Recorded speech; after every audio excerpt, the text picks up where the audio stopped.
jika kita rujuklah kepada undang-undang yang sedia ada untuk mencegah jenayah, sudah pastilah bahawa undang-undang yang sedia ada memang cukup untuk mencegah kegiatan jenayah. Maka apa sebabnya syarat-syarat yang didapati dalam Akta Keselamatan Dalam Negeri telah diseluduk masuk ke dalam Akta Pencegahan Jenayah untuk dilaksanakan? Adakah pindahan dan pemeluasan Akta Pencegahan Jenayah ini dilakukan untuk mementeras jenayah ataupun untuk kepentingan politik?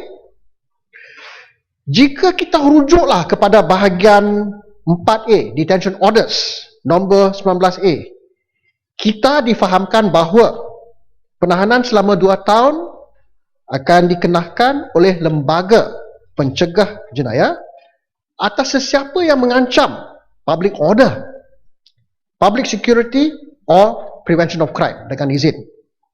Kenapa pula public order dan public security dimasukkan dalam akta ini? Bukankah tujuan utama rang undang-undang ini ialah untuk mencegah jenayah atau prevention of crime? Kecuali adalah sebab-sebab yang tersembunyi. Saya tidak membantah sebarang tindakan yang diambil untuk mementeras jenayah dalam negara Malaysia.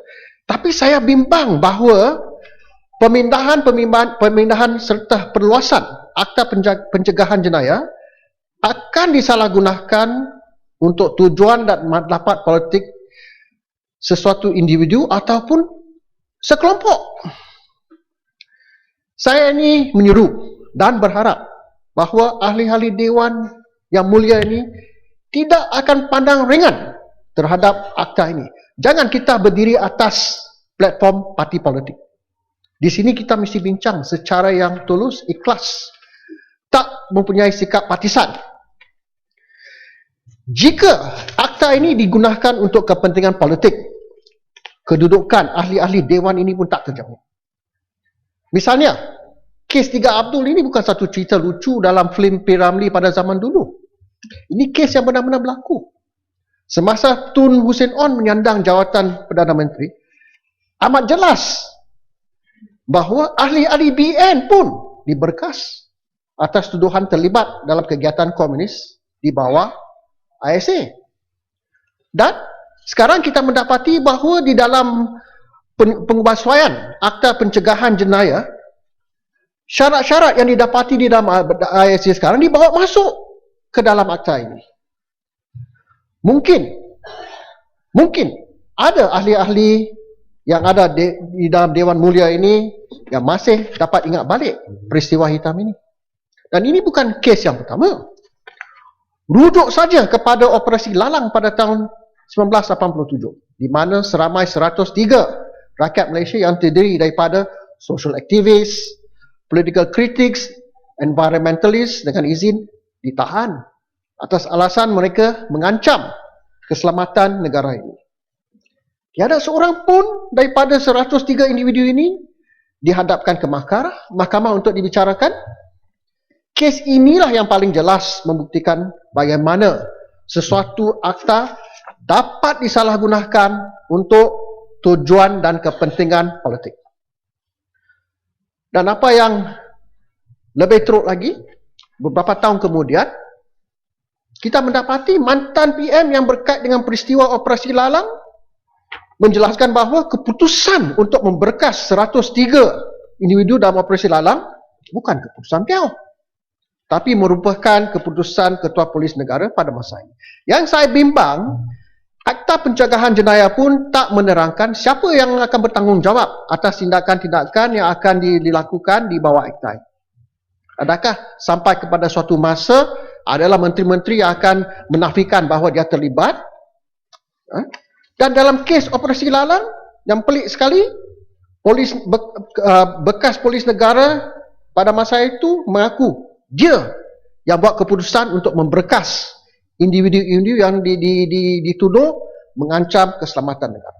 Maka saya nak bertanyalah, siapa sebenarnya yang punya kuasa untuk menentukan siapa yang harus diberkas demi kepentingan negara? PM atau Menteri Dalam Negeri atau Ketua Polis Negara? Soalan ini penting kerana dengan Akta Pencegahan Jenayah, kononnya bukan menteri yang buat keputusan untuk menahan sesiapa, tetapi lembaga pencegah jenayah. Tapi sejauh manakah ini kita dapat terima? Benar atau tidak? Bolehkah lembaga pencegah jenayah bertindak secara yang tulus dan ikhlas tanpa dipengaruhi oleh aspek-aspek politik? Sekarang kita difahamkan bahawa dengan pindaan-pindaan kepada Akta Pencegahan Jenayah, menteri telah menyerah kuasanya kepada suatu lembaga. Tetapi kita mesti ingat, lembaga ini pun bertindak atas nasihat menteri. Maka saya nak tanyalah, adakah sebarang jaminan bahawa Akta Pencegahan Jenayah tidak akan disalahgunakan untuk tujuan politik?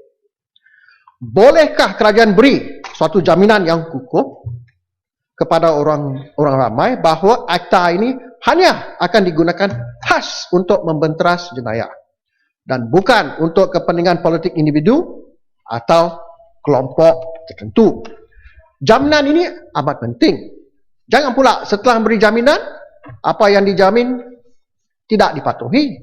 Nanti pula akhirnya orang kata, the guarantee of the government guarantees nothing dengan izin. Walaupun penyokong-penyokong akta ini berpendapat bahawa kes-kes jenayah dapat dikurangkan, akta ini mempunyai kesan yang negatif terhadap pasukan polis. Dengan pelaksanaan akta ini sudah pastilah polis tidak begitu berminat menjalankan siasatan secara terperinci. Kerana syarat-syarat dalam akta ini tidak mendorong mereka menyiasat kes-kes secara adil dan secara detail. Kerana sesiapa yang dianggap bahaya boleh diberkas dan ditahan selama 2 tahun tanpa memperolehi bukti yang lengkap. Untuk membenteras jenayah, apa yang kita perlukan ialah suatu pasukan polis yang dapat menjalankan tugasnya dengan cara profesional dan berkesan.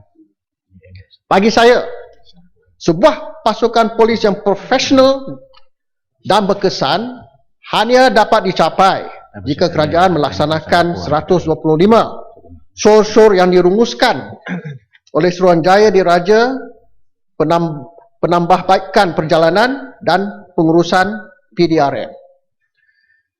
Pindaan dan permulasan yang dicadangkan untuk Akta Pencegahan Jenayah ini tidak dapat mencapai matlamatnya jika kerajaan tidak dapat memberi seberang jaminan bahawa akta ini tidak akan disalahgunakan untuk tujuan politik.